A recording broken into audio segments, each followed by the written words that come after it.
ஒரு ஒரு பெண்ணை அவளோட உரிமை இல்லாமல் நம்ம வந்து ஏதாவது ஒன்று பண்ணணும்னு நினைச்சா that subjects to sexual harassment. So அதுக்கப்புறம் கிரிமினல் இன்டிமிடேஷன். கிரிமினல் இன்டிமிடேஷன்னா ஒரு ஒரு ஒரு ஒரு ஒரு கெட்ட எண்ணத்தோட ஒரு விஷயத்த பண்றது தான் வந்து கிரிமினல் இன்டிமிடேஷன் வச்சுக்கோங்களேன். சரிங்களா? அதுக்கப்புறம் வந்து ட்ரெஸ் பாசிங்.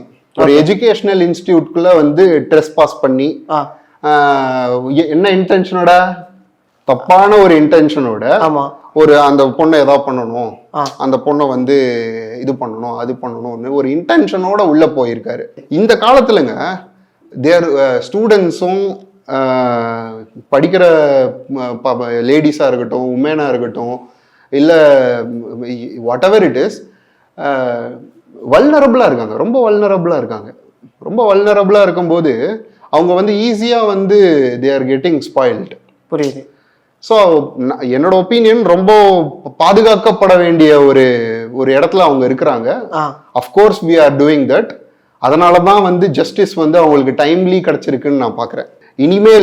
இனிமேல் பண்ணக்கூடிய குற்றம், நாளைக்கு ஏதாவது ஒரு குற்றம் நடத்தணும்னு ஒருத்தன் நினைச்சா கூட, ஓ நம்மளுக்கும் இதே ஜட்ஜ்மெண்ட் தான் வரும், நம்மளுக்கு எதுக்கு தேவையில்லாம வீட்டுல கம்முன்னு இருப்போம் அப்படின்ற ஒரு எண்ணத்தை வந்து ஜுடிஷியரி திணிச்சிருக்கு. அதை நான் வரவேற்கிறேன். கண்டிப்பா. ஏன்னா எந்த ஒரு என்ன வேணா கெஞ்சினாலும் உனக்கு இறக்கமே இல்லை. அப்படி இறக்கம் இருக்கக்கூடாது.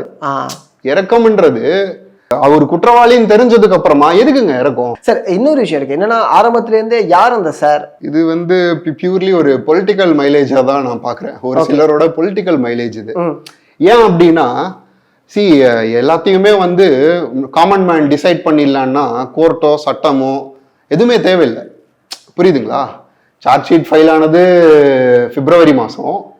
பிப்ரவரி மாசமே உங்களுக்கு யாரோ இருக்காங்க, எங்களுக்கு வந்து கவர்மெண்ட் மேல நம்பிக்கை இல்லை, எனக்கு வந்து ஜுடிஷியரி மேல நம்பிக்கை இல்லை அப்படின்ற ஏதோ ஒரு ஸ்டேட்மெண்ட் உங்களுக்கு இருந்ததுன்னா you should have gone for the appeal.